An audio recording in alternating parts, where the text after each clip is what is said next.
മുഴങ്ങോടിക്കാവിലമ്മേ ശരണം. ഏവർക്കും നമസ്കാരം. ഇന്ന് നാം ഇവിടെ സംസാരിക്കുന്ന വിഷയം മഹാകുംഭമേളയെ പറ്റിയാണ്. ഇതേപ്പറ്റി കൂടുതൽ നമുക്ക് പറഞ്ഞു തരുന്നത് ശ്രീമാൻ അശ്വിൻ കുമാർ രാംദാസാണ്. നമുക്കറിയാം, ഇപ്പോൾ മഹാകുംഭമേള കഴിഞ്ഞ ഒരു സമയമാണ്. അതിൽ പങ്കെടുക്കുകയും അതേപ്പറ്റി കൂടുതൽ നമ്മൾ ബോധം ഉളവാക്കുകയും ചെയ്യുക എന്നുള്ളതാണ് നമ്മൾ ഈ പരിപാടി കൊണ്ട് ഉദ്ദേശിക്കുന്നത്. ശ്രീ അശ്വിൻ കുമാർ രാംദാസിനെ പറ്റി പറയുമ്പോൾ, കഴിഞ്ഞ 20 വർഷത്തിലേറെയായി അദ്ദേഹം പ്രവാസ ജീവിതം നയിച്ചു വരുന്നു. എഞ്ചിനീയറിംഗ് ഔദ്യോഗിക വൃത്തിക്കുപരിയായി അദ്ദേഹം സനാതനധർമ്മത്തിലും ഭാരതീയ വിചാരധാരയുടെ അടിസ്ഥാനമുള്ള വിവിധ വിഷയങ്ങളിലും അദ്ദേഹം ഗവേഷണം നടത്തി വരികയാണ്. ഈ വിഷയത്തെപ്പറ്റി കൂടുതൽ സംസാരിക്കുവാനായി അദ്ദേഹത്തെ സ്വാഗതം ചെയ്യും. നമസ്കാരം. ഈ മഹാകുംഭമേള ഇന്ന് ഏവർക്കും അറിയാം. എന്നാൽ എന്താണ് യഥാർത്ഥത്തിൽ മഹാകുംഭമേള? എന്താണ് അതിൻ്റെ പ്രാധാന്യം? എന്തിനാണ് നാം അതിൽ പങ്കെടുക്കുന്നത്? അതിനെപ്പറ്റി ഒന്ന് വിശദീകരിക്കാമോ? ഓക്കെ ഗണേഷ് ജി, എപ്പോഴും ഗണേഷ് ജിയുടെ ചോദ്യങ്ങൾ ഇങ്ങനെ വളരെ ഷാർപ്പായിരിക്കും, ഷോർട്ടായിരിക്കും. പക്ഷെ അത് ആൻസർ ചെയ്യണമെങ്കിൽ ഒരു 10 മിനിറ്റ് എടുക്കും. അപ്പോൾ കുംഭമേള എന്താണ് എന്നുള്ള ക്വസ്റ്റ്യൻ ആൻസർ ചെയ്യണമെങ്കിൽ ആദ്യം ജ്യോതിശാസ്ത്രം എന്താണെന്നും ആസ്ട്രോളജി, ആസ്ട്രോണമി ഇതിനെല്ലാം ബേസ് ചെയ്തിട്ടേ നമുക്കിത് ആൻസർ ചെയ്യാൻ പറ്റുള്ളൂ. അതിനു മുമ്പായിട്ട് ഒരു കാര്യം കൂടെ ഉണ്ട്. ഏത് സംസ്കാരവും ഈ ഭൂമിയിൽ നോക്കിയാൽ അതെല്ലാം ഉടലെടുക്കുന്നത് നദീതടങ്ങളിൽ നിന്നാണ്, അല്ലേ? നമ്മുടെ ഇൻഡസ് വാലി സിവിലൈസേഷൻ ആണെങ്കിലും ഗാൻജറ്റിക് പ്ലെയിൻസിലുള്ള സിവിലൈസേഷൻ ആണെങ്കിലും എല്ലാം ഓരോ പ്രത്യേക നദിയുടെ പ്ലെയിൻസിൽ ഡെവലപ്പ് ചെയ്ത് വന്നിട്ടുള്ള സംസ്കാരങ്ങളാണ്. അതുകൊണ്ട് തന്നെ ഈ നദികൾക്കുള്ള ഇമ്പോർട്ടൻസ് നമുക്ക് ഒരിക്കലും ഒഴിവാക്കാൻ പറ്റില്ല. നമ്മുടെ സംസ്കാരമായി വളരെയധികം അതെ ഇഴുകി ചേർന്ന് കിടക്കുന്ന ഒരു സംഗതിയാണ് നദി. അപ്പം നദി എന്ന് പറയുമ്പോൾ ജലം പഞ്ചഭൂത തത്വങ്ങളിൽ ഒരു ഇമ്പോർട്ടൻ്റ് തത്വമാണ്. അപ്പോൾ അത് നമ്മൾക്കറിയാം, 70% of our body comprises of water. അപ്പോൾ ഈ ജലാംശം ഇല്ലെങ്കിൽ നമ്മുടെ ഉള്ളിലുള്ള ഒരു ആക്ടിവിറ്റിയും നടക്കില്ല, ഈവൻ ന്യൂറോൺ ആക്ടിവിറ്റീസ് അടക്കം. അപ്പോൾ ഈ ജലത്തിനെ നമ്മൾ അന്ന് മുതലേ ഒരു ഒരു ഗോഡിൻ്റെ പരിവേഷം നൽകിയിട്ടാണ് നമ്മളുടെ ആൾക്കാർ ജീവിച്ചു വരുന്നത്. അപ്പോൾ അതാണ് ഒരു പോയിന്റ്.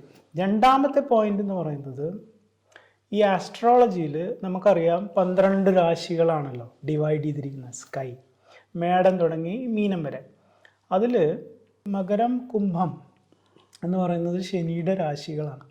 ഈ കുംഭം രാശിയുടെ ഒരു പ്രത്യേകത എന്ന് പറഞ്ഞാൽ എല്ലാം ഇങ്ങോട്ട് വരിക, അതായത് റിസീവിങ്. ഇപ്പോൾ കുംഭം രാശിയിൽ ലഗ്നമൊക്കെ വരുന്നത് നല്ലതാന്ന് പറയും.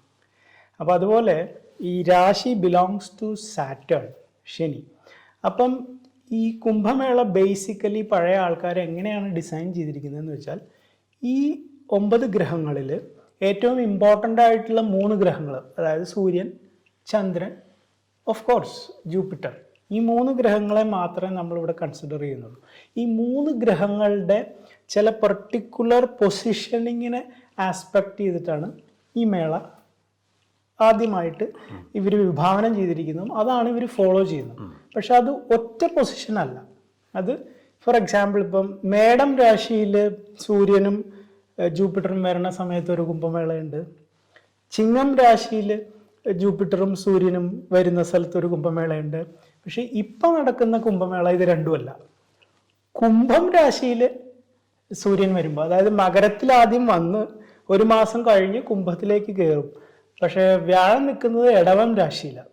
അപ്പം ഇവിടെ ഒരു ഇമ്പോർട്ടൻ്റ് കാര്യം നമുക്ക് ശ്രദ്ധിക്കാനുള്ളത്, മറ്റുള്ള 2 രാശികളിൽ നിൽക്കണ പോലെ അല്ല. കുംഭമേളയും മഹാകുംഭമേളയും തമ്മിലുള്ള വ്യത്യാസം അതും പറയാം, അതിലേക്ക് വരാം, ഒറ്റ മിനിറ്റ്. അപ്പം ഈ ഒരു പെർട്ടിക്കുലർ കോമ്പിനേഷനിൽ ശരിക്കു പറഞ്ഞാൽ സൂര്യൻ ശനിയുടെ രാശിയിൽ നിൽക്കുമ്പോൾ ബലം കുറവാണ്. ഓക്കെ, വ്യാഴം ഇടവത്തിലെ ശുക്രൻ്റെ രാശിയിൽ നിൽക്കുമ്പോൾ ബലം കുറവാണ്. ശുക്രൻ്റെ എനിമിയാണ് വ്യാഴം, അല്ലേ?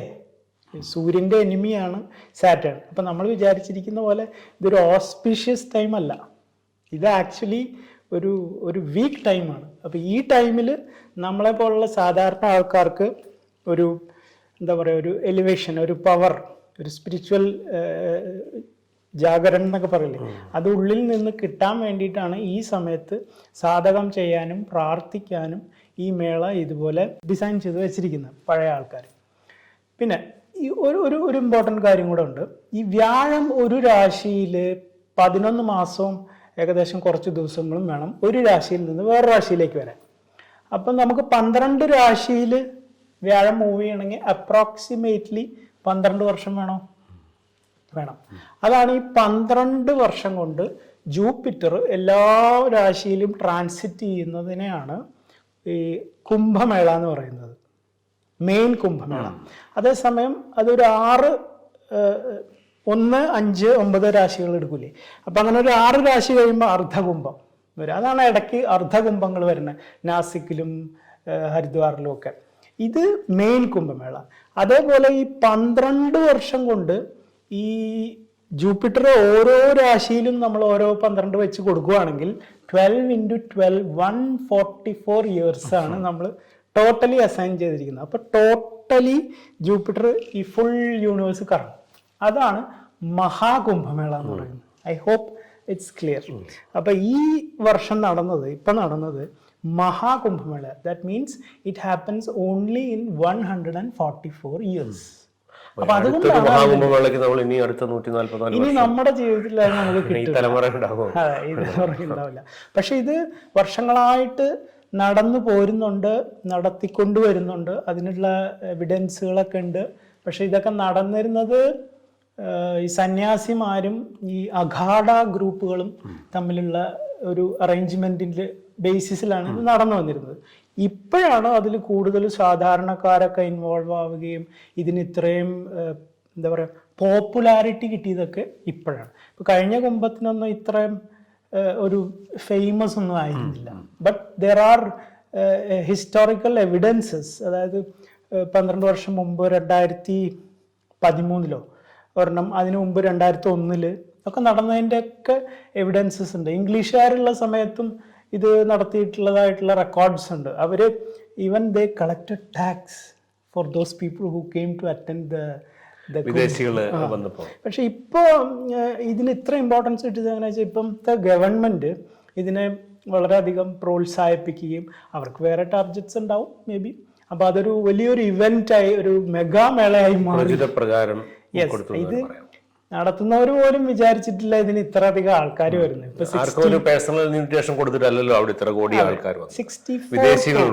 64 crores പീപ്പിൾ ആണ് ഈ കുംഭമേള അറ്റൻഡ് ചെയ്തതായിട്ട് പറയുന്നത്, കണക്കുകൾ പറയുന്നത്. ക്യാമറ വെച്ചിട്ടാണ് പറയണമെന്നാണ് പറയുന്നത്. May be it is true. ഞാൻ പോയ സമയത്തും ആപാലവൃദ്ധം ജനങ്ങളായിരുന്നു. എനിക്കത് അസസ് ചെയ്യാനൊരു ബുദ്ധിമുട്ടുണ്ട്. അത്രയധികം ആൾക്കാർ പല സ്ഥലങ്ങളിൽ നിന്നും ഇങ്ങനെ ഫുൾ ഫാമിലി ആയിട്ട് സാധനങ്ങളൊക്കെ തലയിൽ വെച്ച് ഇങ്ങനെ വരിക. അത് കാണുമ്പോൾ തന്നെ നമ്മളുടെ മൈൻഡൊക്കെ മാറും. വിൽ ബി ടോട്ടലി എന്താ പറയുക ചേഞ്ച്ഡ്. ഒരു നല്ല എക്സ്പീരിയൻസ് ആയിരുന്നു. നമ്മൾ അതിൻ്റെ ഈ വിശദാംശങ്ങളിലേക്ക് കടക്കുന്നതിന് മുമ്പായിട്ട് ഇതിൻ്റെ ഒരു ഐതിഹ്യം, അതിനെപ്പറ്റി ഒരു 2 വാക്ക് അങ്ങ് സംസാരിച്ചിരുന്നെങ്കിൽ നന്നായിരുന്നു. ഓക്കെ ഗണേഷ്, ഞാൻ വിചാരിച്ചത് ഐതിഹ്യം ഓൾമോസ്റ്റ് എല്ലാവർക്കും അറിയാമെന്നാണ് വിചാരിച്ചത്. അറിയാവുന്നതാണ് എങ്കിൽ പോലും നമുക്ക് അറിയാത്ത ഒരാളെങ്കിലും ഉണ്ടെങ്കിൽ അവർക്കൊരു മനസ്സിലാക്കുവാൻ വേണ്ടി. ഓക്കെ, ദേവന്മാരും അസുരന്മാരുടെയും കഥ എല്ലാവർക്കും അറിയാലോ. 2 groups ഓഫ് പീപ്പിൾ അല്ലേ, ഇവരെപ്പോഴും ഫൈറ്റിംഗ് ആയിരിക്കും. ഇവര് ഗുഡ് ആൻഡ് ഇവര് ബാഡ് എന്നാണ് സപ്പോസ് ടു ബി. അപ്പൊ ഇവര് തമ്മിലുള്ള ഉടക്ക് ഇങ്ങനെ കൂടുതലായി അസുരന്മാര് ദേവന്മാരെ അടിച്ചമർത്തിയപ്പോൾ അവർക്ക് രക്ഷപ്പെടാൻ വേണ്ടി അവർ വിഷ്ണുവിൻ്റെ അടുത്ത് പോയി ചോദിച്ചു എന്ത് ചെയ്യും. അപ്പോൾ ഇപ്രാവശ്യം വിഷ്ണു പറഞ്ഞു, സാധാരണ ദേവി അവതരിക്കും അല്ലെങ്കിൽ ശിവൻ വരും, അങ്ങനെ ആ മെയിനായിട്ടുള്ള അസുരനെ കൊല്ലും, അങ്ങനെയാണല്ലോ. ഈ ഒരു ഇൻസ്റ്റൻസിൽ അങ്ങനെയല്ല. വിഷ്ണു പറഞ്ഞു നമുക്ക് ഇപ്രാവശ്യം കുറച്ച് ഡിപ്ലോമാറ്റിക് ആയിട്ട് ഡീൽ ചെയ്യാം എന്ന് പറഞ്ഞിട്ട് പുള്ളി ഒരു ചർച്ചയൊക്കെ സംഘടിപ്പിച്ചു. 2 പേരും തമ്മിൽ സംസാരിച്ചിട്ട് നമുക്ക് പാലാഴി മിൽക്കി വേ ഗാലക്സി അത് നമുക്ക് ഇത് ചെയ്യാം, എന്താ പറയുക, മന്ഥനം അല്ലേ, അത് ചെയ്യാം. എന്നിട്ട് അതിൽ നിന്ന് നമുക്ക് ഇത് കിട്ടും, ഒരുപാട് സാധനങ്ങൾ കിട്ടും, ഡിവൈനായിട്ടുള്ള അമൃത് കിട്ടും. അപ്പോൾ എല്ലാവർക്കും എന്താ പറയുക ഇറ്റേണലായിട്ട് ജീവിക്കാം എന്നൊക്കെ പറഞ്ഞ് ഇവരെ പറ്റിച്ച് പരിപാടി സംഘടിപ്പിച്ചു. 2 പേരും 2 സൈഡിൽ നിന്ന് മഹാമേരു പർവ്വതം കൊണ്ടുവന്ന് വെച്ച് വാസുകി അതിൻ്റെ റോപ്പായി ഇവർ 2 പേരും കൂടി കളഞ്ഞ് ഈ പാലായുടെ ഉള്ളിൽ നിന്ന് ഒരുപാട് സാധനങ്ങൾ കിട്ടി, ഇൻക്ലൂഡിങ് ഗോഡ്സ്, ഗോഡസസ്, ലക്ഷ്മി ദേവി, പിന്നെ എന്താ പറയുക രംഭ, അങ്ങനെയുള്ള ആൾക്കാർ, പിന്നെ സോ മെനി തിങ്സ്. അതിൽ അവസാനം വന്നതാണ് അമൃത്. ഈ അമൃതാണ് എന്താ പറയുക കുടിച്ചു കഴിഞ്ഞാൽ നമുക്ക് പിന്നെ മരണമില്ല എന്ന് പറയുന്നത്. അപ്പോൾ ഈ അമൃത് കിട്ടിയപ്പോൾ പിന്നത്തെ ലക്ഷ്യം എന്ന് പറഞ്ഞാൽ അത് ഇവർക്ക് കൊടുക്കാതിരിക്കണമല്ലോ. ഇവർക്ക് കൊടുത്തു കഴിഞ്ഞാൽ പിന്നെ പരിപാടി തീരും. അപ്പം ഈ സ്വരഭാനു എന്ന് പറഞ്ഞിട്ടൊരു ഡെമൺ, അസുരൻ, ഈ സാധനം തട്ടിപ്പറിച്ച് കുടിച്ചു ഇവിടം വരെ എത്തിയപ്പോഴത്തേക്കും വിഷ്ണു മോഹിനി രൂപത്തിലാണല്ലോ ഇവരെ പറ്റിക്കാൻ വേണ്ടി ഇതെടുക്കുന്നതൊക്കെ. അപ്പോഴാണ് ഇയാളുടെ തല കട്ടിയത്. അങ്ങനെയാണ് രാഹു കേതു എന്ന് പറഞ്ഞ 2 പ്ലാനറ്റ്സ് ഉണ്ടായതും. പിന്നെ അവിടുന്ന് വീണ്ടും തിരിച്ചിതെടുത്ത് ഇന്ദ്രന്റെ മകനാണ് ഇതും കൊണ്ട് ഓടുന്നത്, ജയന്തൻ എങ്ങാണ്ട അയാളുടെ പേര്. അപ്പം അയാൾ ഇതും കൊണ്ട് പോയി ഓടുന്ന സമയത്ത് ഇത് ഇടയ്ക്ക് അയാൾ ക്ഷീണിച്ചു. അപ്പം അങ്ങനെ ക്ഷീണിച്ച് വന്നപ്പോൾ ഈ അമൃതിന്റെ കുംഭം, അതും കുംഭമാണ്, കുംഭൻ രാശിയാണ്. അപ്പം ഇത് സ്പില്ല് ചെയ്ത് വീണ ഒരു 3-4 സ്ഥലങ്ങളാണ് ഈ ഹരിദ്വാർ, ഇപ്പം നമ്മൾ ഉദ്ദേശിക്കുന്ന ത്രിവേണി സംഗമമുള്ള പ്രയാഗ്രാജ്, പിന്നെ ഉജ്ജയിൻ, നാസിക്, ഈ 4 സ്ഥലങ്ങളിലാണ്. അതുകൊണ്ട് ഇവിടെ അമൃത് വീണിട്ടുണ്ട്. So it is divine place എന്ന് പറഞ്ഞിട്ട് ഈ 4 സ്ഥലങ്ങളിലും ഈ മേള സംഘടിപ്പിക്കാനുള്ള ഒരു കഥാരൂപത്തിൽ അവർ പറഞ്ഞിരിക്കുന്നത് അങ്ങനെ. പക്ഷെ അതിൻ്റെ സയൻറ്റിഫിക് ഫാക്ട്സ് എടുത്തു കഴിഞ്ഞാൽ ഞാൻ നേരത്തെ പറഞ്ഞ ആ സംഗമങ്ങൾ, അതായത് നദികൾ തമ്മിലുള്ള സംഗമങ്ങളാണ് മെയിൻലി ഇവിടെ ഹാപ്പൻ ചെയ്യുന്നത്. ഇപ്പം നമ്മൾ ഈ പ്രയാഗ് എടുത്താൽ തന്നെ 4-5 പ്രയാഗ് ഉണ്ട്. പ്രയാഗ്രാജ് മാത്രമല്ല, ഇപ്പോൾ കർണപ്രയാഗ്, രുദ്രപ്രയാഗ്, വിഷ്ണു പ്രയാഗ്, നന്ദിപ്രയാഗ്, അങ്ങനെയൊക്കെ ഉണ്ട്. അപ്പോൾ ഓരോ പ്രയാഗിലും നിങ്ങൾ ഈ പറഞ്ഞ സംഗമങ്ങളാണ്. ഇപ്പം രുദ്രപ്രയാഗ് എടുത്തു കഴിഞ്ഞാൽ അവിടെ അളകനന്ദയും ഭാഗീരഥയും കൂടെ ചേർന്ന് ഒരു ഗാഞ്ചസ് ആയിട്ട് വരുന്ന ഒരു സ്ഥലമാണ്. അതുപോലെ പ്രയാഗ്രാജ് മെയിനായിട്ട് ഗംഗയും യമുനയാണ്. ഗംഗ അവിടുന്ന് വന്നു കഴിഞ്ഞ് പ്രയാഗ്രാജിലേക്ക് സംഗമം. അത് ഇവർ നമ്മളുടെ വിശ്വാസം എങ്ങനെയാ വെച്ചാൽ ത്രൂ ദ എന്താ പറയുക under ground, beneath ground Saraswati റിവറും കൂടെ ഇവിടെ ചേരുന്നുണ്ടെന്നാണ് പറയുന്നത്. പക്ഷെ ഈ 2 റിവറിനെ നമുക്ക് അവിടെ കാണാം, ശരിക്കും കാണാം. കളറൊക്കെ വ്യത്യാസമുണ്ട്. വൈറ്റ് കളറും ഒരു പച്ച കളറും കൂടി ചേർന്ന് ഇത് 2 കൂടെ വരികയും ഇതിന്റെ അടിയിൽ വേറൊന്നും കൂടി വരുന്നുണ്ടെന്നാണ് പറയുന്നത്. അതുകൊണ്ടാണ് ഇതിന് ഇത്ര ഇമ്പോർട്ടൻസ് കൊടുക്കുന്നത്. 3 നദികളായിരുന്നു. ഈ ഞാൻ പറഞ്ഞ സ്ഥലങ്ങളെല്ലാം ഇമ്പോർട്ടൻസ് ഉള്ളതുകൊണ്ട് ഈ നദികളുടെ ഒരു ഇതാണ്. പിന്നത്തെ ഒരു ഇമ്പോർട്ടൻസ് വരുന്നത് ഈ സ്ഥലങ്ങളെല്ലാം ഇപ്പം ഫോർ എക്സാമ്പിൾ ഉജ്ജയിൻ എടുത്തു കഴിഞ്ഞാൽ Ujjain was supposed to be considered as the centre of our planet. അങ്ങനെ ഒരു തിയറി ഉണ്ട്. അത് ശരിയാണോ എന്നൊന്നും നമുക്കറിയില്ല. പക്ഷെ പണ്ട് കാലത്ത് ഈ ബ്രിട്ടീഷുകാരൊക്കെ പറഞ്ഞതിന് മുമ്പ് നമ്മുടെ കാലഗണന ഗണിച്ചിരുന്ന മെയിൻ സെൻറ്റർ പോയിന്റ്, അതായത് ഈ ട്രോപ്പിക് ഓഫ് ക്യാൻസർ എന്ന് നമ്മൾ പഠിച്ചിട്ടില്ലേ, കർക്കരേഖ, അത് പാസ് ചെയ്യുന്ന ഉജ്ജയിനിൽ കൂടെയാണ്. അപ്പം അതിൽ പ്രൈം മെറിഡിയനും കൂടെ അതിലെ വരുമ്പോൾ ഇത് 2 കൂടെ ചേരുന്ന പോയിന്റാണ് ഉജ്ജയിൻ. അതുകൊണ്ടാണ് അവിടെ മഹാകാലേശ്വർ, സമയം, കാലത്തിൻ്റെ അധിപനായിട്ടുള്ള ശിവനെ ജ്യോതിർലിംഗത്തിൻ്റെ രൂപത്തിൽ ആരാധിക്കുന്ന ഉജ്ജയിന. അപ്പം ഞാൻ പറഞ്ഞു വന്നത് ഈ പറഞ്ഞ ഓരോ സ്ഥലങ്ങൾക്കും അതിൻ്റെതായ സയൻറ്റിഫിക് ഇമ്പോർട്ടൻസും ഉണ്ട്. വാട്ടർ ഒഴുകി വരുന്ന സംഗമ സ്ഥാനങ്ങൾ ആ ഇമ്പോർട്ടൻസും ഉണ്ട്. അപ്പം ഇത് 2 മനസ്സിലാക്കാൻ വേണ്ടി നമ്മുടെ പഴയ ആൾക്കാരെ ഇതിന് കഥാരൂപത്തിൽ അമൃതിൻ്റെ കഥ വച്ചിരിക്കുന്നതായിട്ടാണ് എൻ്റെ ഒരു അറിവ്. അതേപ്പറ്റി നമുക്കിപ്പോൾ ഒരു ധാരണയായിട്ടുണ്ട്. അങ്ങനെ ഇവിടുന്നുള്ള ഒരു യാത്ര, അതിനെപ്പറ്റി ഒന്ന് വിവരിക്കുമോ? ഇവിടുന്ന് എങ്ങനെയാണ് പോയത്? ഓക്കെ, യാത്ര. ഞാൻ ആക്ച്വലി ഗണേഷ് ജി, ഞാൻ യാത്ര തുടങ്ങിയത് ഇന്ത്യയിൽ നിന്നല്ല. ഞാൻ ബഹ്റിനിൽ നിന്നാണ് നേരിട്ടാണ് പ്രയാഗ്രാജിലേക്ക് പോയത്. ആക്ച്വലി എനിക്ക് കുറച്ച് എക്സാംസ് ഒക്കെ നടക്കുന്നതുകൊണ്ട് എനിക്ക് ആ ഏർലിയർ സ്റ്റേജിൽ പോകാൻ പറ്റില്ല. എന്ന് പറഞ്ഞാൽ ശരിക്കും പറഞ്ഞാൽ മകരം രാശി, മകരസംക്രാന്തി തുടങ്ങിയാണ് മേള തുടങ്ങേണ്ടത്. അതായത് നമ്മുടെ രാശി ചക്രത്തിൽ അപ്പർ ഹാഫ്, അതാണ് ഉത്തരായനം, അറിയാലോ, ദക്ഷിണായനം. അപ്പൊ ഈ ഉത്തരായനം തുടങ്ങുന്നതാണ് മകരം സംക്രാന്തി, അതായത് സൂര്യൻ ആ രാശിയിൽ വരുമ്പോൾ അവിടുന്ന് തുടങ്ങും. പിന്നെയുള്ള ഈ 6 രാശിയാണ് ഉത്തരായനം. നമ്മൾ പഴയ ഭഗവത്ഗീതയിൽ, മഹാഭാരതത്തിൽ നമ്മുടെ ഭീഷ്മ പിതാമഹൻ മരിക്കാൻ വേണ്ടി സമയം തെരഞ്ഞെടുത്തത് ഓർമ്മയുണ്ടോ? ഉത്തരായനം. അതാണ്. അപ്പൊ അത് ആ ടൈമിൽ തുടങ്ങുന്ന സ്ഥലമാണ് മകരം. അപ്പൊ ശരിക്കും പറഞ്ഞാൽ മേള തുടങ്ങുന്നത് മകരം 1-ാം തീയതിയാണ്. പിന്നെ അതിൽ 40 days എങ്ങനെ വരുന്നത് വെച്ചാൽ അതിൽ ചന്ദ്രൻ്റെ മൂവ്മെൻറ്റ്, ചന്ദ്രൻ വലുതായി വന്ന് പിന്നെ ഫുൾ മൂണായി, ആ പൂർണിമ ഇമ്പോർട്ടൻസ് ആണ്. പിന്നെ അത് കഴിഞ്ഞ് അമാവാസി, മൗനി അമാവാസി വരും. പിന്നെ വീണ്ടും അടുത്ത പൂർണിമയും കൂടി കഴിഞ്ഞ് ശരത് പൂർണിമയും കൂടി വസന്ത പഞ്ചമി അതും കൂടെ കഴിയുമ്പോഴാണ് ഈ ഫുൾ ഇത് തീരുന്നത്. അപ്പം എനിക്ക് ഈ ടൈമിൽ പോകാൻ പറ്റിയില്ല, ബിക്കോസ് എൻ്റെ കോഴ്സും കാര്യങ്ങളൊക്കെ നടക്കുന്നുണ്ട്. ഞാൻ ടുവേർഡ്സ് ദ എൻഡിലാണ് പോയത്. ആ വസന്ത പഞ്ചമിയുടെ നെക്സ്റ്റ് ഡേ, അതായത് 12-13-ാം തീയതി കണ്ടാണ് ഞാൻ അവിടെ എത്തിയത്. ഞാൻ ഇവിടുന്ന് ഡയറക്റ്റ് ബോംബെ പോകുമായിരുന്നു ഫ്ലൈറ്റിൽ. ബോംബെയിൽ നിന്ന് ഡയറക്റ്റ് പ്രയാഗ്രാജ് ഫ്ലൈറ്റ്. പ്രയാഗ്രാജ് നല്ലൊരു എയർപോർട്ടാണ്, ചെറിയ എയർപോർട്ടാണ്, ന്യൂ എയർപോർട്ടാണ്, ഫെയർലി ന്യൂ. അവിടെ അത്യാവശ്യം വേണ്ടുന്ന കാര്യങ്ങളെല്ലാം ഉണ്ട്. അവിടുന്ന് ഞാനൊരു വണ്ടി പിടിക്കുകയാണ് ചെയ്തത്, ഒരു ക്യാബ് എടുക്കുകയാണ് ചെയ്തത്. ക്യാബ് എടുത്തിട്ട് ഒരു 10 to 12 kilometers ഉണ്ടെന്ന് തോന്നുന്നു ഈ വെള്ളം, അതായത് നദിയിലേക്ക് എത്താൻ. അപ്പോൾ അവിടുത്തെ ട്രാഫിക് നമുക്ക് പ്രെഡിക്റ്റ് ചെയ്യാൻ പറ്റില്ല. ചില ദിവസം എളുപ്പം പോവാം, ചില ദിവസം ഭയങ്കര തിരക്കായിരിക്കും. ചിലപ്പോൾ നടക്കേണ്ടി വരും 5-6 kilometers, 10 kilometers ഒക്കെ നടന്നു പോയ കൂട്ടുകാരുണ്ട്. പക്ഷെ എനിക്കെന്തോ ഭയത്തിന് 2 കാര്യങ്ങൾ സംഭവിച്ചു. ഒന്ന്, ഞാൻ ഇറങ്ങിയപ്പം യോഗിജി ഉണ്ടായിരുന്നു അവിടെ, മറ്റേ എയർപോർട്ടില്. ചെറിയ ഒരു മനുഷ്യനാണ്, അയാൾക്ക് ചുറ്റും നിറച്ചും പോലീസും ഒക്കെ ആയിട്ട്. അയാൾ ഇടയ്ക്കിടയ്ക്ക് അവിടെ വരും, അദ്ദേഹം ഇത് വിലയിരുത്താൻ വേണ്ടിയിട്ട്. അപ്പൊ ഞാൻ വിചാരിച്ചു എൻ്റെ കാര്യം പോക്കാ, ഇന്ന് നടക്കേണ്ടി വരും. പക്ഷേ അദ്ദേഹം സ്റ്റാർട്ട് ചെയ്യുന്നതിന് മുമ്പ് തന്നെ ഞങ്ങളുടെ ടാക്സി സ്റ്റാർട്ടായി. അപ്പൊ ആ ടാക്സിയിൽ അദ്ദേഹം എന്നെ ഒരു മാക്സിമം ആ വെള്ളത്തിന്റെ അടുത്ത് വരെ കൊണ്ട് എത്തിച്ചു. അവിടെ എത്തിക്കഴിഞ്ഞാൽ നമുക്കിങ്ങനെ കാണാം ടെന്റുകളാണ്. ഞാൻ ഫോട്ടോ ഉണ്ടെങ്കിൽ കുറച്ച് അപ്ലോഡ് ചെയ്യാം. ടെന്റ്സ് ഇങ്ങനെ കെട്ടിയിട്ടിരിക്കുക, പല പല ഗ്രൂപ്പ്സ്. അപ്പൊ അതിലൊരു കുഞ്ഞു കൂടാരാണ് നമുക്ക് തന്നത്. അവിടെ ഇവിടുന്ന് പോയപ്പോ തന്നെ അതെല്ലാം ബുക്ക് ചെയ്തിട്ടായിരുന്നു. അതെ, ഇവിടുന്ന് പോകുമ്പം അത് അറേഞ്ച് ചെയ്തിട്ടാണ് പോയത്. ഈ ടാക്സിയും ഈ ഇതും ഈ ടെന്റ് പരിചയക്കാർ വഴി ബുക്ക് ചെയ്യാം. എനിക്ക് എൻ്റെ ഒരു ഫ്രണ്ട് ഉണ്ടായിരുന്നു ഇവിടെ ബോംബെ എയർപോർട്ടിൽ, അക്ബർ ട്രാവൽസിൽ ജോലി ചെയ്യുന്ന ശ്രീകുമാർ. അദ്ദേഹമാണ് ഇത് അറേഞ്ച് ചെയ്ത് തന്നത്. പിന്നെ എനിക്ക് വണ്ടി ഓടിക്കാൻ വന്ന ആള് പ്രയാഗ്രാജിലുള്ള ഒരാളാണ്. അദ്ദേഹം ഒരു ലോക് ജൻശക്തി പാർട്ടി ചിരാഗ് പാസ്വാന്റെ ഒക്കെ ഒരു വളരെ ക്ലോസ് ആയിട്ടുള്ള ഒരാൾ. അദ്ദേഹം ഉള്ളതുകൊണ്ടാണ് എനിക്ക് വേഗം പോകാൻ പറ്റിയത്, അല്ലെങ്കിൽ ഞാൻ ഒത്തിരി നടക്കേണ്ടി വന്നത്. അപ്പൊ ദൈവം നമ്മളെ അതിനെ അനുഗ്രഹിച്ചു, അധികം നടക്കേണ്ടി വന്നില്ല. ടെന്റ് കിട്ടി. ടെന്റിൽ തന്നെ ഫുഡൊക്കെ ഉണ്ട്, വെജിറ്റേറിയൻ ആണ്.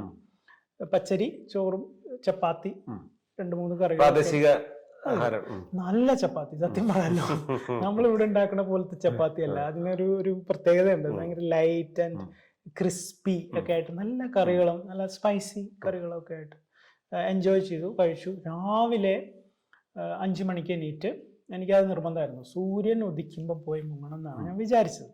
അപ്പം അതിനനുസരിച്ച് ഞാൻ ഒരു 5:30, 5:45, 6 മണിയോടുകൂടി സൂര്യൻ ഉദിക്കുന്ന ആ ടൈമിലാണ് ഞാൻ മുങ്ങിയത്. അപ്പം എനിക്കത് നിർബന്ധമായിരുന്നു, സൂര്യനെ കാണണം. ആ സമയത്ത് ഇങ്ങനെ എന്താ പറയാ, ചുമന്ന് ഉദിച്ചു വരുന്ന സൂര്യൻ. അതൊരു താമസ സ്ഥലവും ഈ സ്നാനത്തിന്റെ സ്ഥലവും ഒരു 1 kilometer നടന്നു. 1 kilometer നടക്കും. അത് നമ്മൾ അറിയില്ല, പിന്നെ ആൾക്കാരിങ്ങനെ നടക്കും, അതിന്റെ കൂടെ ഇങ്ങനെ നടന്ന. അപ്പം സൂര്യൻ നേരെ മുമ്പിലും ബാക്കിൽ ചന്ദ്രനുമായിട്ടാണ് എൻ്റെ ഫോട്ടോ ഉണ്ടാവില്ലേ. അപ്പൊ രണ്ടുപേരെയും ശരിക്കും കാണാൻ പറ്റി.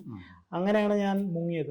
അവിടെ മുങ്ങുന്നതിനൊരു രീതിയൊക്കെ ഉണ്ട്. അവിടുത്തെ ആൾക്കാർ പറയുന്നത് നമ്മൾ ആദ്യം അതിലിറങ്ങി ഇങ്ങനെ തളിക്കണം. ഈ നമ്പൂതിരിമാരൊക്കെ തളിക്കുന്ന പോലെ 3 പ്രാവശ്യം തളിച്ച് 5 പ്രാവശ്യം മുങ്ങണം എന്നാണ് അവർ പറഞ്ഞത്. പക്ഷെ ഞാൻ മുങ്ങിയത് അങ്ങനെയല്ല. ഞാൻ എൻ്റെ ഒരു പേഴ്സണൽ കാഴ്ചപ്പാടില്ല, എല്ലാത്തിലും ഞാൻ അങ്ങനെയാണല്ലോ. ഞാൻ 3 പ്രാവശ്യമാണ് മുങ്ങിയത്. ഒന്ന്, എൻ്റെ ജീവിതത്തിൽ പൂർവ്വ ജന്മത്തിലും എന്നോട് അസോസിയേറ്റ് ചെയ്തിട്ടുള്ള എല്ലാ സോളുകൾക്കും വേണ്ടി പ്രാർത്ഥിക്കാനും. രണ്ടാമത്, ഈ ജന്മത്തിൽ എന്നോട് അസോസിയേറ്റ് ചെയ്തിട്ടുള്ള എല്ലാ സോളുകൾക്കും വേണ്ടി പ്രാർത്ഥിക്കാനും. 3, ഇനി എനിക്ക് വരാൻ പോകുന്ന ജന്മത്തിൽ അസോസിയേറ്റ് ചെയ്യപ്പെടാൻ പോകുന്ന ജന്മങ്ങൾക്ക് വേണ്ടിയുമാണ് ഞാൻ മുങ്ങിയതും പ്രാർത്ഥിച്ചത്. പിന്നെ ഗണേശ് ചോദിച്ച ഒരു last part of the question, എന്ത് തോന്നി എന്നുള്ളതാ. അത് അനുഭവപ്പെട്ടു ഗണേശ്, അത് നമുക്ക് എക്സ്പ്ലെയിൻ ചെയ്യാൻ പറ്റില്ല ഗണേശ്. അത് യുണീക്ക് എക്സ്പീരിയൻസ്. ഇപ്പം ഒരാൾ പോകുന്ന പോലെയല്ല വേറൊരാൾ പോകുന്നത്. അപ്പം ഈ മേളയിൽ നിങ്ങൾ നോക്കിയാൽ ഒരുപാട് ആൾക്കാർ വരുന്നുണ്ട്. ചിലര് അവരുടെ ജന്മസാഫല്യം സാക്ഷാത്കരിക്കാൻ വേണ്ടിയിട്ടായിരിക്കാം, ചിലര് വെറുതെ കാണാൻ വരുന്നതായിരിക്കാം, ചിലര് ഫോട്ടോ എടുത്ത് യൂട്യൂബിൽ ഇടാനായിരിക്കാം, ചിലര് ഗ്യാങ് ആയിട്ട് എൻജോയ് ചെയ്യാനായിരിക്കാം, ചിലർ ഹോളിഡേ ഒക്കെ ആയിരിക്കാം. വിദേശികളൊക്കെ ഒരുപാട് വരുന്നുണ്ട്. അവരിത് ക്യൂരിയസ് ആയിട്ടാണ്, ഇത് എന്താണ് സംഭവം, what is happening here, what is the science behind this, അപ്പോൾ അവിടെയുള്ള സാധു സന്യാസിമാരെയൊക്കെ മീറ്റ് ചെയ്യാനായിരിക്കാം. അങ്ങനെ ഞാൻ പോയത് അങ്ങനെയല്ല. എനിക്ക് ഒരു കാഴ്ചപ്പാടുണ്ട്. ഇത് 144 ഇയേഴ്സിൽ വരുന്നതാണ്. വർഷങ്ങളായിട്ട്, അതായത് വേദിക് പീരീഡ്സിൽ തുടങ്ങിയിട്ടുള്ള ഈ ഒരു രീതി നമ്മുടെ സമ്പ്രദായം, നമ്മുടെ സംസ്കാരത്തിൻ്റെ ഒരു ബേസാണ്. അപ്പോൾ എനിക്ക് അതിൽ പോകണമെന്ന് ആഗ്രഹം ഉണ്ടായിരുന്നു.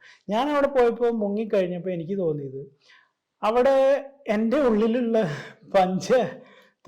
പഞ്ചഭൂത തത്വങ്ങളും സ്റ്റില്ലായി എന്ന് വേണമെങ്കിൽ പറയാം. Actually it was like a blankness for me. കുറച്ച് നേരത്തേക്ക് ഞാനൊരു ബ്ലാങ്ക് ആയിരുന്നു.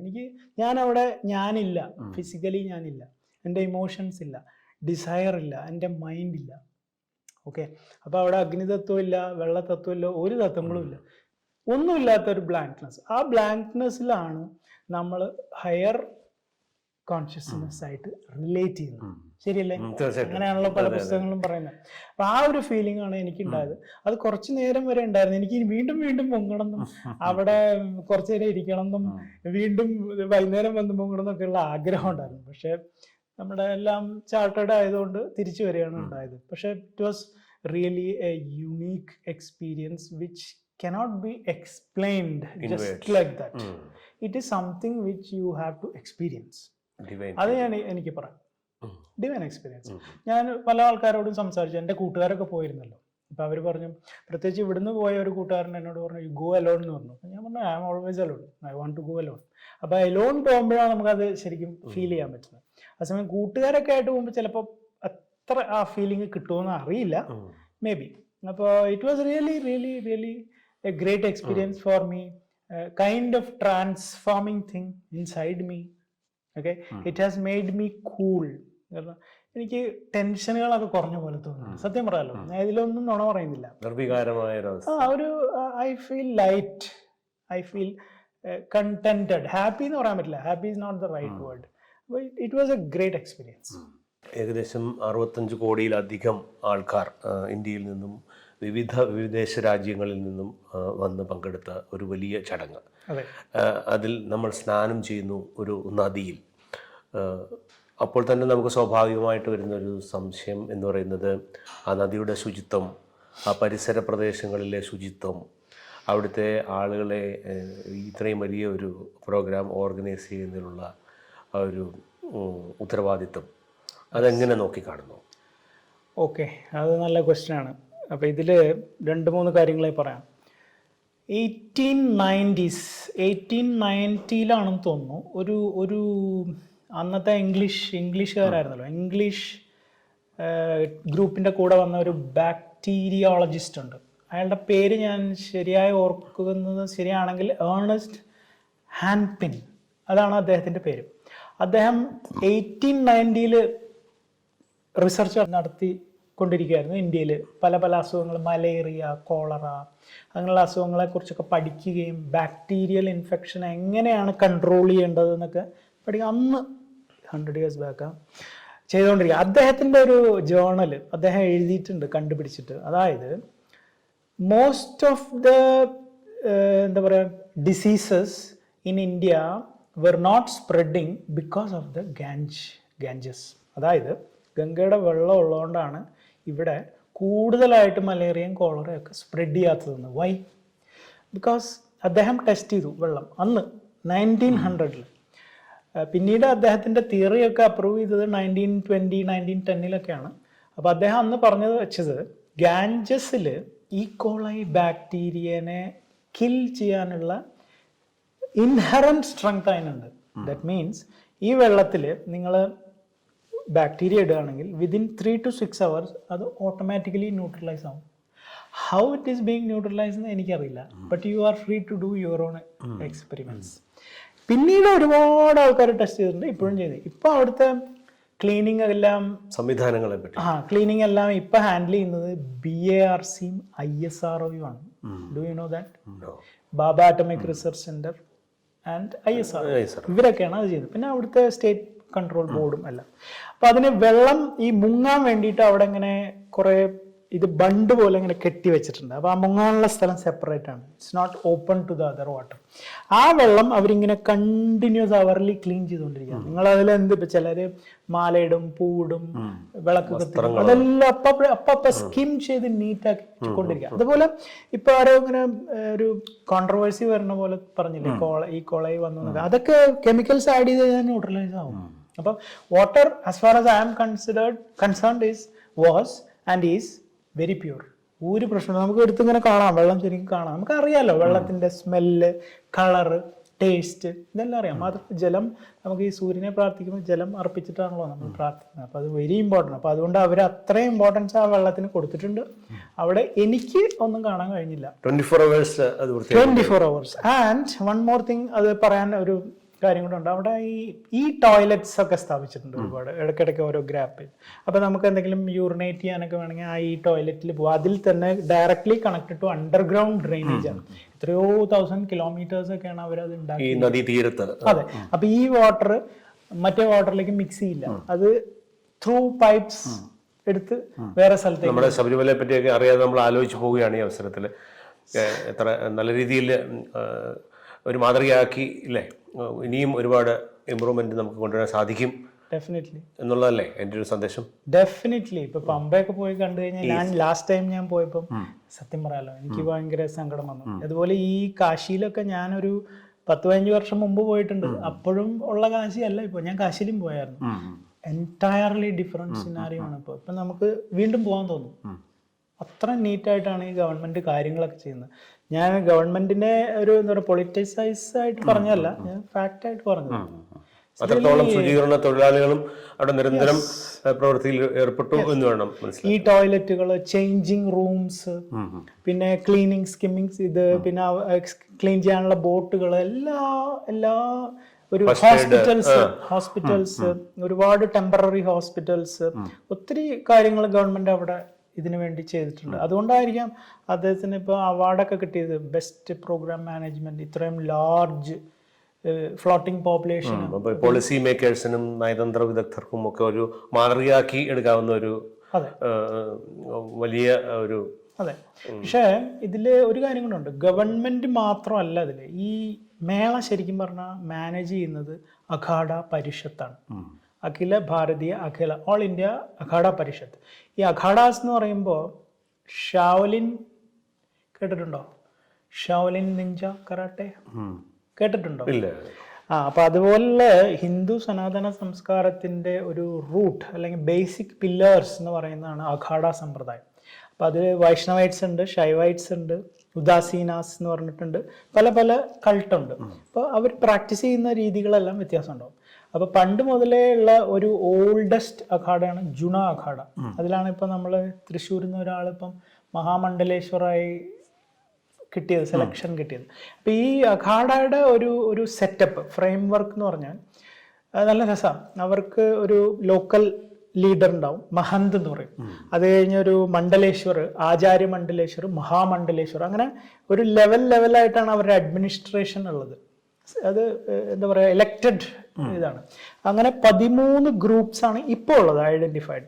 അതൊക്കെ ശരിക്കും പറഞ്ഞാൽ ഇതിനൊക്കെ ഇതിൻ്റെ റൂട്ട് റീസൺ അല്ലെങ്കിൽ കോസ് എന്ന് പറയുന്നത് ശങ്കരാചാര്യരാണ്. അദ്ദേഹമാണ് അന്ന് ഈ ഇങ്ങനെ പൊളിഞ്ഞു കിടക്കുന്ന നമ്മുടെ സംസ്കാരത്തിനെ ഒന്ന് റിഫർബിഷ് ചെയ്ത് റീഓർഗനൈസ് ചെയ്ത് ഒരു സെറ്റപ്പ് ആക്കി കൊണ്ടുവന്നത്. അദ്ദേഹം അന്ന് 6 or 10 ദശനാമി 10 അഖാഡകളാണ് അദ്ദേഹം അന്ന് രൂപീകരിച്ചത്. പിന്നെ മഠങ്ങളൊക്കെ സ്ഥാപിച്ചല്ലോ. അപ്പോൾ അതിൻ്റെ കൂടെ ഈ അഖാഡകൾ സൂചിച്ചു. ആ അഖാഡകളിലാണ് ഇന്നത് 13 കിന്നര അഖാഡ, അങ്ങനെ നിർവാണി, അങ്ങനെ 2-3 കൂടെ ആഡ് ചെയ്തിട്ടുണ്ട്. ഈ 13 അഖാഡാസിൻ്റെ ഒരു ഗ്രൂപ്പാണ് ഈ ശരിക്കും പറഞ്ഞാൽ ഈ മേളം നടത്തുന്നത്. അവരുടെ ഒരു കോൺഗ്രിഗേഷൻ ആയിരുന്നു പണ്ടൊക്കെ, ഈ സാധുക്കളും സന്യാസിമാരും ഒക്കെ വന്നിരുന്ന ഒരു സാധനം. ഇപ്പോഴാണ് അത് ജനകീയമായി. ഇതാണ് അതിൻ്റെ ബേസ്. ഇത് എല്ലാവർക്കും അറിയുമെന്ന് അറിഞ്ഞൂടാ. അങ്ങ് പറയുന്നുണ്ട് ഈ കാശിയിലും ഇതിനോടൊപ്പം തന്നെ പോയിരുന്നു എന്ന് പറഞ്ഞു. അപ്പോൾ മനസ്സിലാക്കാൻ ആഗ്രഹിക്കുന്ന ഒരു കാര്യം, പ്രയാഗ്രാജിനോടനുബന്ധിച്ച് ഏതൊക്കെ തീർത്ഥാടന കേന്ദ്രങ്ങളാണ് ഉള്ളത് നമുക്ക് അതിനോടൊപ്പം തന്നെ കാണുവാൻ സാധിക്കുന്നത്? ആദ്യം എൻ്റെ കാര്യം പറയാം. ഞാൻ പ്ലാൻ ചെയ്തത് 3 സ്ഥലങ്ങളാണ്. ഒന്ന് ഹോളി ഡിപ്പ്, സ്നാനം ചെയ്യാം. അവിടെ ടെമ്പിളില്ല, അവിടെ എന്ന് പറഞ്ഞാൽ ഡയറക്റ്റ് കണക്ഷനാണ്. അപ്പം നമുക്ക് നമ്മുടെ ഉള്ളിൽ ഒരു സാധാരണ മനിതൻ എപ്പോഴും ഉണ്ടല്ലോ. അപ്പം നമുക്കൊരു അമ്പലം വേണമല്ലോ. അപ്പോൾ എനിക്കറിയാം എനിക്കിത് മതിയാവില്ല, I need to go to a temple. അപ്പോൾ അതുകൊണ്ടാണ് ഞാൻ ഇത് കഴിഞ്ഞ ഉടനെ വിശ്വനാഥനെ കാണാൻ വേണ്ടി കാശിയിൽ പോയത്. അത് കഴിഞ്ഞ് പിന്നെ എത്ര ദൂരെയാണ് പ്രയാഗ്രാജിൽ ഈ കുംഭമേളയിൽ നമ്മൾ സ്നാനം ചെയ്ത അവിടെ നിന്നും എത്ര ദൂരെയാണ് കാശി? 2 to 3 hours കാറിൽ പോകേണ്ടി വന്നു. കാറിൽ, അതായത് നമ്മൾ ആ തിരക്ക് കഴിഞ്ഞ് ഹൈവേയിലേക്ക് കയറി കഴിഞ്ഞാൽ പിന്നെ നമുക്ക് എത്ര ഏകദേശം അറിയാനുള്ള ഒരു ആകാംക്ഷ കൊണ്ട് ചോദിക്കുകയാണ്. ഈ കുംഭമേളയിലെ സ്നാനമൊക്കെ കഴിഞ്ഞതിന് ശേഷം തിരിച്ചിട്ട് നോർമൽ ട്രാഫിക്കിലേക്ക് വരാൻ ഒരുപാട് ബ്ലോക്ക് ഉണ്ടായിരുന്നോ? അത് ഈ സിറ്റി, അതായത് പ്രയാഗ്രാജിൽ നിന്ന് പുറത്ത് കിടക്കണമെങ്കിൽ ഒരു 3-4-5 hours ട്രാഫിക് ബ്ലോക്ക് തന്നെയാണ്. അത് കഴിഞ്ഞ് ഹൈവേയിൽ കയറിയാൽ പിന്നെ നമ്മൾ നേരെ പോകും. പക്ഷെ എന്നെ കാത്തു നിന്നത് വേറൊരു സർപ്രൈസാണ്. കാശിയിൽ ഞാൻ പണ്ട് പോയ പോലെ അല്ല, കാശി പ്രയാഗ്രാജിന്റെ അപ്പുറമായിരുന്നു. അപ്പൊ ഞാൻ വിചാരിച്ചു ഭഗവാനെ അമ്പലത്തിൽ കയറാൻ പറ്റൂലല്ലോ. പിന്നെ ട്രാഫിക് സിറ്റി കയറാൻ പറ്റുന്നില്ല, റൂമിലേക്ക് പോകാൻ പറ്റുന്നില്ല. എന്റെ ഹോട്ടൽ എവിടെയാ? അപ്പൊ ഞാൻ പറഞ്ഞു എന്റെ ഹോട്ടൽ എവിടെയാണ്? ഇല്ല ഇവിടെ ഇറങ്ങിയാ നടന്നാ മതി. എത്ര കിലോമീറ്റർ? 4-5 കിലോമീറ്റർ. പിന്നെ ലഗേജും ഒക്കെ ആയിട്ട് അതെ, പോയി നടന്ന് റൂം എടുത്തതിന് ശേഷം ഞാൻ നടന്നു അമ്പലത്തിലേക്ക് പോകണല്ലോ. അമ്പലത്തിലേക്ക് പിന്നെയും നടക്കണം 2-3 കിലോമീറ്റർ. ഈ അമ്പലത്തിന്റെ മുമ്പ്, അതായത് ക്ഷേത്രത്തിന്റെ അവിടെ എത്തിയപ്പോ അവിടെ വീഡിയോയിൽ കാണാം ഇതൊക്കെ അഭിഷേകം എല്ലാം ലൈവായിട്ട് കാണാം. ഇത് എങ്ങനെ അകത്ത് കയറും? എന്താ വെച്ചാൽ ക്യൂ ഇങ്ങനെ നിൽക്കല്ലേ, 5 to 10 kilometre. Can you imagine? ഞാൻ വിചാരിച്ചു കാശി വിശ്വനാഥനെ ദർശിക്കാൻ പറ്റില്ല, പോവാം പുറത്ത് നിന്ന് വീഡിയോ കണ്ടിട്ട് പോവാം. പിന്നെ അകത്ത് കയറാൻ ഒരു ചാൻസും ഇല്ല. പിന്നെ ഞാൻ എന്ത് ചെയ്തു, നേരെ ഘാട്ടിലേക്ക് പോയി. ഘാട്ടിൽ പോയി ഗംഗാ ആരതിയുടെ ആ സ്ഥലങ്ങളും ഈ ടി വിയിലൊക്കെ കാണുന്ന അതുണ്ടല്ലോ, അത് മുക്തിധാം, അത് അവിടെയൊക്കെ കറങ്ങി വന്ന് പിന്നെ റൂമിൽ വന്നു. റൂമിൽ വന്നപ്പോഴാണ് ഒരു അപ്പൂപ്പനും അമ്മമ്മയും ഇരിക്കുന്നു. ആപ്കാ ദർശൻ ഹുവാ? ഞാൻ പറഞ്ഞു നെയ് ഹുവാ, ഹമാരാ ഭി നെയ് ഹുവാ. ഞാൻ പറഞ്ഞു കൽ സുബ ജായെങ്കെ. അങ്ങനെ പിന്നെ രാവിലെ നേരത്തെ എണീറ്റ് പോയി ദർശനം കിട്ടി. അത് കഴിഞ്ഞിട്ട് പിന്നെ രണ്ടാമത്തെ ഡെസ്റ്റിനേഷൻ, ഇപ്പോൾ ഇതൊക്കെ വല്ലപ്പോഴും അല്ലേ ഈ ട്രിപ്പൊക്കെ നടക്കുള്ളൂ, പിന്നെ അയോധ്യക്കും കൂടെ പോവാന്ന് വിചാരിച്ചു.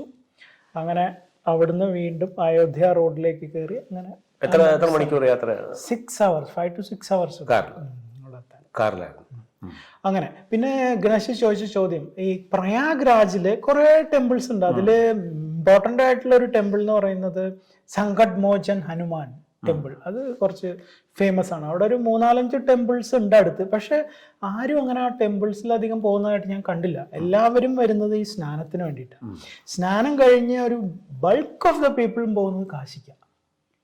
ഓക്കെ, അപ്പൊ ഇതിന്റെ ഒരു കണക്ഷൻ ശരിക്കും വരുന്നത് ലോർഡ് ശിവ ആൻഡ് ശക്തി പാർവതി ദേവി, അതാണെന്ന് തോന്നുന്നു. അങ്ങനെയാണ് ഇതിന്റെ ഒരു ഗതി കണ്ടിട്ട് എനിക്ക് മനസ്സിലായത്. 45 ദിവസത്തോളം നീണ്ടു നിന്ന ഈ മഹാകുംഭമേളയുടെ അവസാനത്തിൽ നമ്മുടെ ആദരണീയനായ പ്രധാനമന്ത്രി അദ്ദേഹത്തിൻ്റെ ഉറൂകിൽ സൂചിപ്പിക്കുകയുണ്ടായി, ഏകതയുടെ മഹായജ്ഞമാണ് നമുക്ക് ഇപ്പോൾ കാണാൻ സാധിച്ചത്. അവിടെ നമുക്ക് കാണാൻ സാധിച്ച ആത്മീയ ഐക്യവും നമ്മുടെ ആ ഒരുമയും ഭാവിയിൽ ഭാരതത്തിനെ ഏകോപിപ്പിക്കുന്നതിലും മുന്നേറുന്നതിലും ഒരുപാട് സഹായിക്കും എന്ന് അദ്ദേഹം പ്രത്യാശ പ്രകടിപ്പിച്ചു. അതേ ഒരു കാഴ്ചപ്പാട് കണ്ട് ഞാൻ അങ്ങോട്ട് ചോദിക്കാൻ ആഗ്രഹിക്കുന്നത്, വിദേശികൾ ഉൾപ്പെടെ അവിടെ ഭാരതത്തിൻ്റെ വിവിധ കോണുകളിൽ നിന്നും എത്തിയ ഭാരതീയരും വിദേശീയരും, അവരിൽ ഒരു തുല്യതാബോധം, അതുപോലെ തന്നെ അതിൽ പങ്കെടുക്കാൻ പറ്റാത്ത ആൾക്കാരാണ് കൂടുതൽ. 65 കോടി ആൾക്കാരോളമാണ് അതിൽ പങ്കെടുത്തത്. അപ്പോഴും ജനസംഖ്യയുടെ ഭൂരിഭാഗവും പങ്കെടുക്കാൻ പറ്റാത്തവരും അതിൽ പങ്കെടുക്കാൻ ആഗ്രഹമുണ്ടായിട്ട് പറ്റാത്തവരും ഉണ്ടല്ലോ. അപ്പോൾ ഇതെല്ലാം കണക്കിലെടുത്തുകൊണ്ട് അങ്ങയുടെ അനുഭവവും അവർക്കുള്ള ഒരു സന്ദേശവും കൂടി നമുക്ക് മനസ്സിലാക്കാം. ഓക്കെ ഗണേഷ് ജി, ആ ചോദ്യത്തിൽ ഒരുപാട് പോയിന്റ്സ് ഉണ്ട്. ഓരോന്നോരോന്നായിട്ട് പറയാം. ഈ കുംഭമേളയെ നമ്മൾ കാണേണ്ടത് പല തലങ്ങളിലാണ്. ഒന്ന്, ഫൈനാൻഷ്യലി എന്ത് ഇമ്പാക്റ്റാണ് അത് ഉണ്ടാക്കിയത്, പൊളിറ്റിക്കലി എന്ത് ഇമ്പാക്റ്റ് ഉണ്ടാക്കി, സ്പിരിച്വലി എന്ത് ഇമ്പാക്റ്റ് ഉണ്ടാക്കി, പ്രോജക്റ്റ് മാനേജ്മെൻറ്റിൽ അതായത് ആ ഒരു നടത്തിപ്പ് നിർവഹണത്തിൽ എന്ത് ഇമ്പാക്റ്റ് ഉണ്ടാക്കി, ടെക്നോളജിക്കൽ അഡ്വാൻസ്മെൻറ്റ്, അത് ഇതിലൊക്കെ ഉപരിയായിട്ടാണ് ഗണേഷ്ജി റൈറ്റായിട്ട് പറഞ്ഞത്, മോദിജി പറഞ്ഞ യൂണിറ്റി എന്ന് പറയുന്നത് യാഥാർത്ഥ്യമായത് എൻ്റെ ഒരു അറിവിൽ ഞാൻ മനസ്സിലാക്കിയത് ഈ പ്രയാഗ്രാജിലാണ്. ബിക്കോസ് അവിടെ നമുക്ക് ഒത്തിരി ആൾക്കാരെ കാണാം. മനുഷ്യനെയാണ് നമ്മൾ അവിടെ കാണുന്നത്, മനുഷ്യൻ്റെ കാറ്റഗറിയോ ക്ലാസിഫിക്കേഷനോ അല്ല.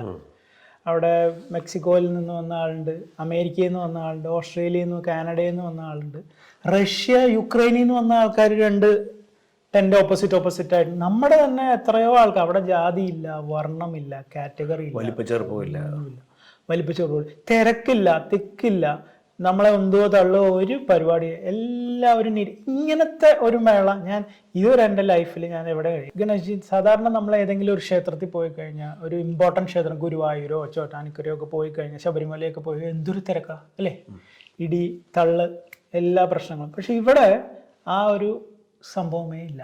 ഇവിടെ ഒരു ഈ പറഞ്ഞ പോലെ ഒരു യഥാർത്ഥമായ ഒരു ഫ്ലോട്ടിംഗ് പോപ്പുലേഷനാണ്. വരുന്നു പോകുന്നു, വരുന്നു പോകുന്നു. അതിൽ lots of people from all over the world. അതാണ് യഥാർത്ഥമായ യൂണിറ്റി. അതായത് സനാതന ധർമ്മത്തിൻ്റെ ബേസിക് എസൻസ് നമുക്ക് മാനിഫെസ്റ്റ് ചെയ്ത് കാണപ്പെടാൻ പറ്റുന്ന ഒരു സ്ഥലമാണ്, അല്ലെങ്കിൽ ഒരു വേദിയാണ് Kumbh Mela. Because you can actually understand what is സനാതന ധർമ്മ. അവിടെ ഒരു ക്ലാസിഫിക്കേഷനും ഇല്ല, കാറ്റഗറി ഇല്ല, ഡയറക്റ്റ് കണക്ഷൻ ടു ഗോഡ്. അങ്ങനെയും ഒരു ഹിന്ദുവിന് ജീവിക്കാം അല്ലേ, ക്ഷേത്ര സങ്കല്പത്തിലൂടെയും ജീവിക്കാം. യെസ്. പിന്നെ എന്തായിരുന്നു നമുക്ക് പങ്കെടുക്കാൻ പറ്റാത്ത majority of the population. Yes. അതിന് ഒരു ചെറിയ സയന്റിഫിക് ഫാക്റ്റും കൂടെ പറയാം. കുറച്ച് നാളുകൾക്ക് മുമ്പ് ഒരു വീഡിയോ കണ്ടത് പെട്ടെന്ന് ഇപ്പോൾ ഓർമ്മ വന്നു. അതായത് ഒരു ജാപ്പനീസ് സയൻറ്റിസ്റ്റ്, അദ്ദേഹത്തിൻ്റെ പേര് മറായോ ഇമോത്തോ എന്നാണെന്നാണ് എൻ്റെ ഓർമ്മ. അദ്ദേഹം ഈ വെള്ളത്തിനെ കുറിച്ച് ഒത്തിരി പഠിച്ചിട്ടുണ്ട്, ഗൂഗിളിലൊക്കെ പോയാൽ കാണാം.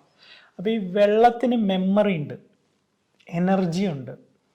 വെള്ളത്തിനോട് നമ്മൾ എന്തെങ്കിലും പറഞ്ഞാൽ അതിനത് മനസ്സിലാവും. അപ്പോൾ ഇദ്ദേഹം അതെങ്ങനെ പ്രൂവ് ചെയ്തെന്ന് വെച്ചാൽ, ഈ വെള്ളത്തിനെ പല പല സിറ്റുവേഷനിൽ കൂടെ, ചിലപ്പം ഹാപ്പി ആയിട്ട് വെള്ളത്തിനെ കാണും, ചീത്ത പറയുന്നു, ചീത്ത വേർഡ്സ് ഒക്കെ എഴുതി ഒട്ടിച്ചു വെക്കുന്നു, എന്നിട്ട് അതിനെ പുള്ളി ക്രിസ്റ്റലൈസ് ചെയ്തിട്ട് മൈക്രോസ്കോപ്പിൽ അതിൻ്റെ മോളിക്കുലാർ സ്ട്രക്ചർ പുള്ളി ഫോട്ടോ എടുത്തു. അതൊന്ന് കാണണം Ganesh, you should see that.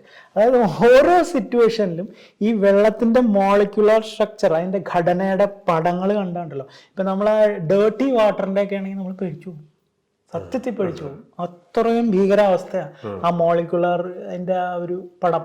അതേസമയം നമ്മൾ നല്ല രീതിയിൽ ഇപ്പോൾ ഒരു നല്ല മ്യൂസിക് ഒക്കെ കൊടുത്തിട്ട് ഈ ഒരു വെള്ളത്തിനെ നമ്മൾ ടെസ്റ്റ് ചെയ്ത് നോക്കുകയാണെങ്കിൽ ആ വെള്ളത്തിൻ്റെ മോളിക്കുലർ സ്ട്രക്ചറിന് എന്ത് ഭംഗിയാന്ന്, ആ പാറ്റേൺ. അതായത് ഒരു പൂമ്പാറ്റ നമ്മൾ മൈക്രോസ്കോപ്പിൽ നോക്കുമ്പോൾ അതിൻ്റെ ഘടന കണ്ടിട്ടുണ്ടാവല്ലോ, അതേപോലെയാണ്.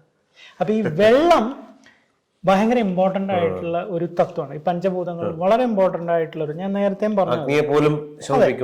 അതേപോലെ തന്നെ ജാപ്പനീസ് വാട്ടർ തെറാപ്പി ഒക്കെ കേട്ടിട്ടുണ്ടാവും, എല്ലാവർക്കും അറിയായിരിക്കും. അപ്പം ഈ വെള്ളത്തിനെ നമ്മൾ കയ്യിലെടുത്ത് നമ്മൾ ഗംഗേ യമുന എന്നൊക്കെ പറഞ്ഞ് പ്രാർത്ഥിക്കുന്നുണ്ടല്ലോ, ഗായത്രി മന്ത്രമൊക്കെ ചെയ്യുമ്പോൾ. അപ്പം ഈ വെള്ളം ഗംഗയാണെന്ന് വിചാരിച്ച് നമ്മൾ എവിടെയാണോ നിൽക്കുന്നത് അവിടെ നിന്നുകൊണ്ട് നമുക്ക് ഡയറക്റ്റ് കണക്ഷൻ കിട്ടും. അപ്പം പോകാൻ പറ്റാത്തവർ എന്ത് ചെയ്യണം, നമ്മുടെ കയ്യിലുള്ള ഈ വെള്ളം ഗംഗ തന്നെയാണെന്ന് വിചാരിക്കുക. ഗംഗ തന്നെയാണ് ഇന്ത്യയിൽ മുഴുവനുള്ളത്. പണ്ട് ഡിസ്കവറി ചാനലിൽ ആരോ ഒരു ഇംഗ്ലീഷുകാരൻ പറഞ്ഞ് ഇപ്പോഴും ഓർമ്മയുണ്ട്, ഗംഗ ഇല്ലെങ്കിൽ ഇന്ത്യ ഇല്ല, അതാണ് അദ്ദേഹം പറഞ്ഞത്. അപ്പോൾ ആ ഗംഗയാണെന്ന് നമ്മൾ മനസ്സിൽ സങ്കല്പിച്ചിട്ട് അർപ്പിച്ചിട്ട് പ്രാർത്ഥിക്കുക, അതേ നമുക്ക് ചെയ്യാനുള്ളൂ. എല്ലാവർക്കും പോകാൻ പറ്റിയെന്ന് വരില്ലല്ലോ. അടുത്തൊരു കുംഭമേള, ഒരു മഹാകുംഭമേള എന്ന് പറയാൻ ഇനിയും നൂറ്റാണ്ടുകൾ. അടുത്ത മഹാകുംഭമേള എന്തായാലും ഇനി 144 ഇയേഴ്സ് കഴിയണം. പക്ഷേ അതിൻ്റെ ഇടയ്ക്ക് ഞാൻ പറഞ്ഞല്ലോ, നോർമൽ കുംഭമേളയും അർദ്ധ കുംഭമേളയും ഇങ്ങനെ വന്നുകൊണ്ടേയിരിക്കും 6 വർഷവും 12 വർഷവും കൂടുമ്പോൾ. ഇപ്പൊ അടുത്ത കുംഭമേള വരുന്നത് 2027 നാസിക്കിൽ വെച്ചിട്ടാണ് അടുത്ത കുംഭമേള. നമുക്ക് പറ്റുമെങ്കിൽ നമുക്കൊന്നിച്ച് പോവാം. തീർച്ചയായിട്ടും. ഇത്രയും നേരം വളരെയധികം സയൻറ്റിഫിക് ആയിട്ടും സ്പിരിച്വലായിട്ടും മഹാകുംഭമേളയെ പറ്റി നമുക്ക് പറഞ്ഞു തന്നതിന് വളരെയധികം നന്ദി അങ്ങോട്ട് രേഖപ്പെടുത്തുന്നു.